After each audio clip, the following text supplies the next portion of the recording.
Vocês pediram, vocês comentaram e hoje eu vou trazer aqui um top 10 motivos pelos quais a Rin pode perfeitamente ser a mãe da Towa e da Setsuna e esposa do Sesshomaru. Então esse aqui é o ponto de vista de quem concorda que a Rin pode ser a mãe.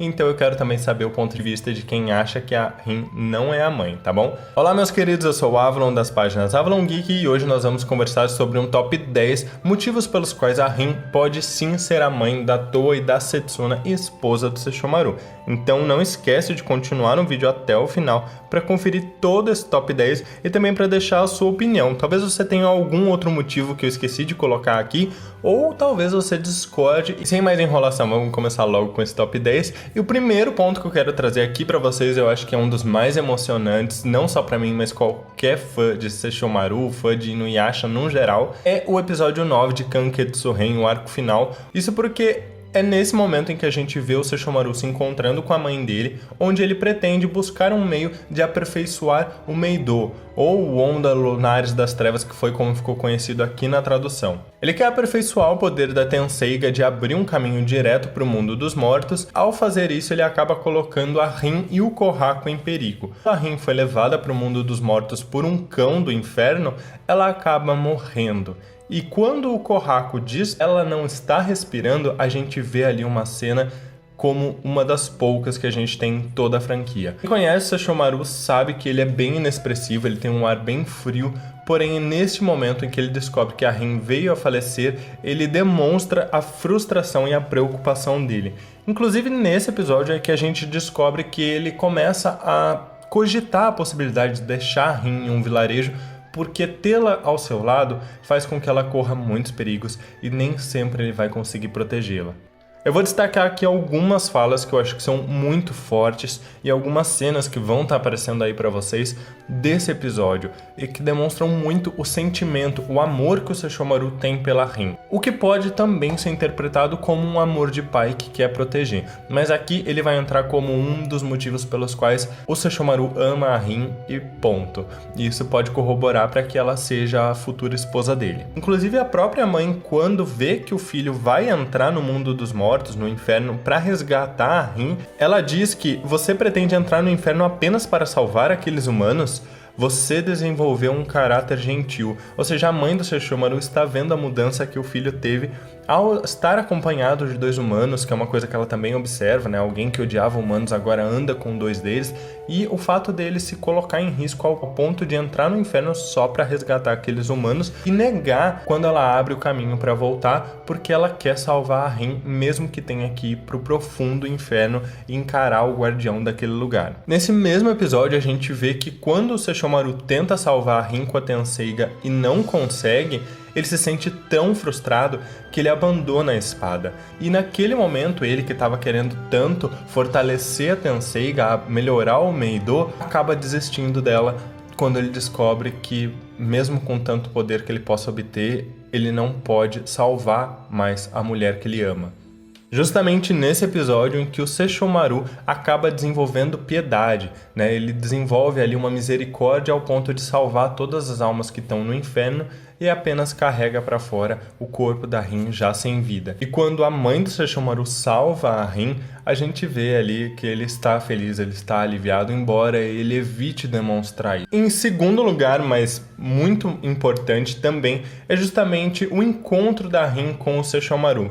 Para quem não lembra, o Sesshomaru ele tinha sido ferido muito gravemente pela Tenseiga e ele tá ali jogado numa floresta, ferido, enquanto tenta se recuperar, quando a Rin começa a levar algumas coisas que acha que ele pode comer, ela começa a tentar cuidar dele. Ela é uma criança que quase não fala e ela é muito maltratada por humanos, porque ela rouba comida para levar para o Sesshomaru. Então a gente vê ali aquela criança toda machucada, se esforçando para tentar salvar, que até demonstrou ali ter as suas características demoníacas, mas que mesmo assim não foi suficiente para assustá-la. Então um segundo ponto que eu acho que é muito importante e que prova o amor dele para Rin é que, além do primeiro, que é quando ele acha que ele perdeu ela, é o primeiro momento, quando ele encontra a Rin e pela primeira vez ele deixa uma humana se aproximar. Inclusive, quando ela acaba sendo morta por lobos, o Sesshomaru usa a Tenseiga pela primeira vez para poder salvar uma vida humana. Um terceiro ponto que eu vou colocar aqui é uma fala do próprio Jaqen quando a mãe, lá naquele episódio 9, questiona qual a relação que o Sesshomaru tinha com a Rin.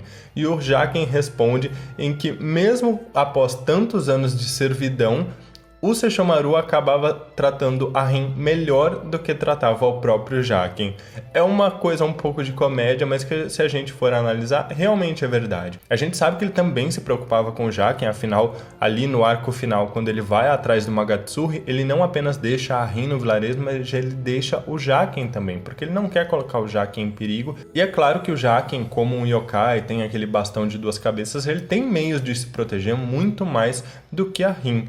Porém, é nítido que a relação que ele tem com o Jaqen e a relação que ele tem com a Rin é diferente. Não é apenas um companheirismo e um cuidado.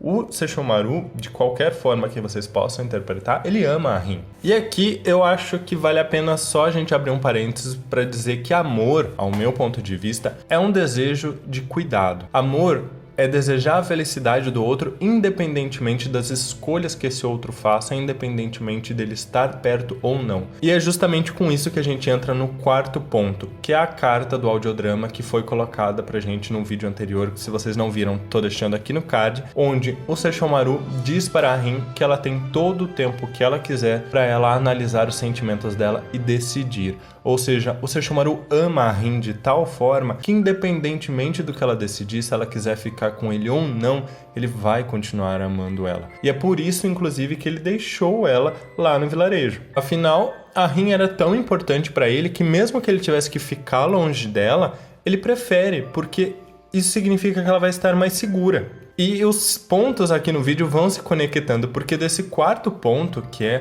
aquela fala do Sesshomaru tão emocionada e um dos momentos, acho que, mais emotivos e honestos, assim, é uma fala que vem do coração do Sesshomaru, a gente consegue sentir isso, a gente chega no quinto ponto do vídeo, que é justamente que mesmo tendo deixado a Rin lá no vilarejo humano, ele fez questão de garantir que ela estaria segura. E se vocês têm dúvida disso, eu vou trazer aqui para vocês no card também um vídeo do capítulo especial, onde quando o Nenokubi, que é o vilão lá de Hanyo no Yashahime, para quem não tá sabendo, e também a gente já fez vídeo sobre isso, ele ataca o vilarejo onde a Rin e a Kaede estavam morando ali após o final da série clássica. E quando o Nenokubi ataca aquele vilarejo, rapidamente o Sesshomaru se dirige para o vilarejo e mesmo ele não tendo um embate direto com o Nenokubi, é importante perceber que ele fica acima da casa onde a Rin está, de guarda. Fazendo uma associação boba aqui, mas ele é um yokai cachorro, ele ficou de guarda, literalmente. O Sesshomaru, ele está tão preocupado com a Rin que a qualquer sinal de perigo para que ela possa ser atacada, um ataque ao vilarejo,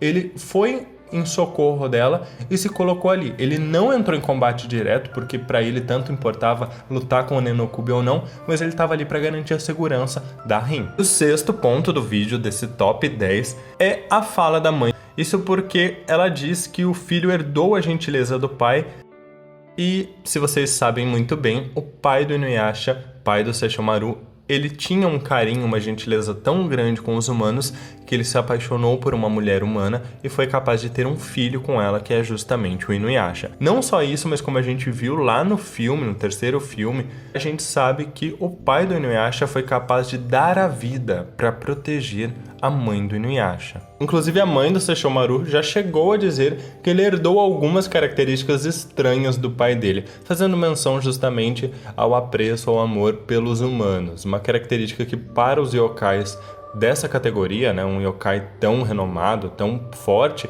é um pouco estranho. E bom, na verdade, os pontos que eu coloquei até agora podem ser interpretados de duas formas. Então, para quem concorda que esse é um amor paternal, deixe seus comentários no vídeo, porque eu quero entender a interpretação que vocês vão colocar. Mas aqui eu vou usar esses argumentos para fundamentar que ela pode sim ser a mãe das meninas e esposa de Sesshomaru. Porém, os pontos de agora em diante, que são 7, 8, 9 e 10, eles são muito mais específicos para a questão da Rin ser a esposa do Sesshomaru e mãe das meninas. Então não abre tanta margem para interpretação. E o sétimo ponto a ser considerado nesse vídeo Eu vou agradecer a uma das inscritas aqui do canal, que é a Alice Alves, porque ela ajudou isso deixando de uma forma bem didática num comentário, tá lá no vídeo sobre o audiodrama. E é o seguinte, é justamente sobre as idades, a linha do tempo em que demonstra que a Rin poderia ser perfeitamente a mãe das meninas sem problema. Isso porque na descrição da Towa é dito que ela é uma estudante de 14 anos que vive na era Heiwa, lá no Japão. A Agome tinha 15 anos quando foi pro Japão feudal, isso foi em 1996, considerando a data de nascimento dela, que foi em 81, e ela volta pro Japão feudal definitivamente, né, quando ela conclui ali a missão dela, onde ela já tem ali os seus 18 para 19 anos, que é justamente que a gente sabe que entre a luta com o Naraki até a volta da Agome se passam 3 anos. Então, se a gente for considerar que o Sota, que nasceu em 1988, e ele termina ali o arco final com aproximadamente 11 a 12 anos, a gente pode entender que deve ter se passado aí 5 anos,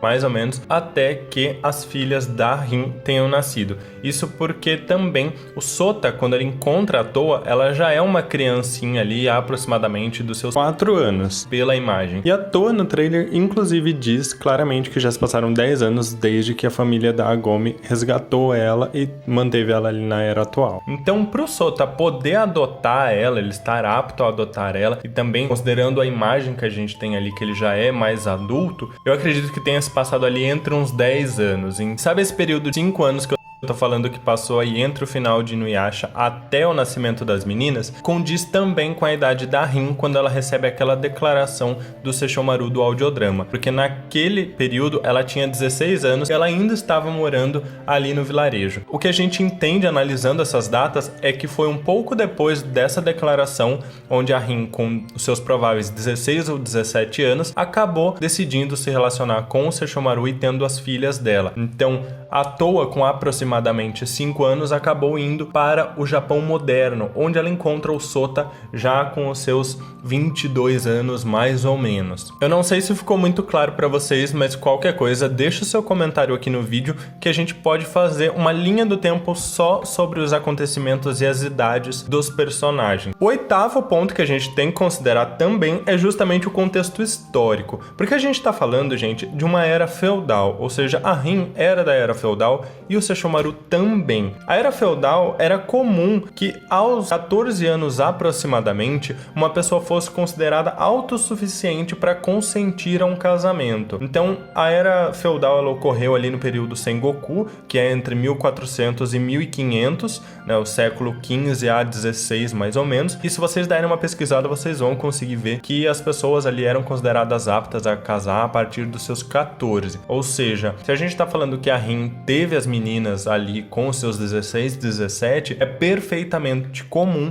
que naquele contexto histórico ela pudesse se casar e ter filhos com essa idade. O nono ponto que eu vou trazer para esse vídeo e que eu já discuti um pouquinho no vídeo em que eu falava sobre a Towa e a Setsuna, caso vocês não tenham visto, são as semelhanças delas com a Rin. Isso porque se vocês olharem, a Towa, ela tem todo aquele rostinho infantil que a Rin tinha, né? Aquele rosto bem alegre, feliz, espontâneo, caricato. Ela tem um sorriso que é muito parecido com o sorriso da Rin.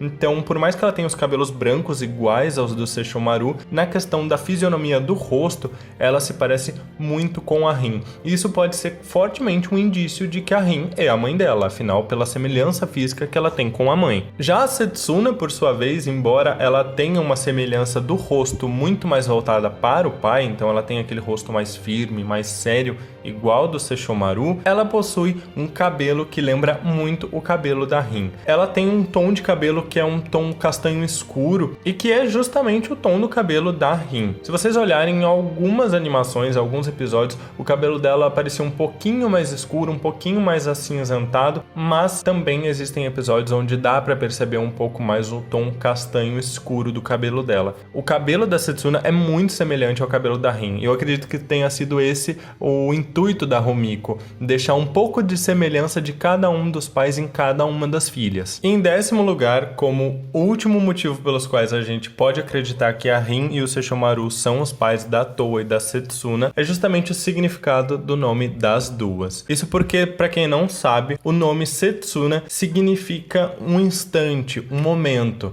enquanto que o nome Towa significa, lá no Japão, eternidade. E, ao meu ver, isso é uma clara alusão sobre a vida do Sesshomaru e da Rin. A vida da Rin não passa de um momento, um instante, se comparado com a eternidade que é a vida do Sesshomaru. Isso porque a gente sabe que o Sesshomaru é um yokai com centenas de anos e que a Rin, enquanto humana, ela tem uma vida muito breve e que dura muito pouco, o que é um instante se comparado com a vida eterna, praticamente, do Sesshomaru. E se vocês acharam que não ia ter um argumento bônus, eu vou deixar ele aqui. Vários de vocês talvez já tenham ouvido falar sobre os kimonos que a Rin ganhou do Sesshomaru ao longo do tempo, né? Então, o Sesshomaru deixou a Rin no vilarejo e, como a gente vê tanto no arco final quanto a gente descobre no audiodrama, ele presenteia a Rin constantemente com kimono. E algumas pessoas foram analisar os significados históricos dos kimonos que a Rin veio recebendo.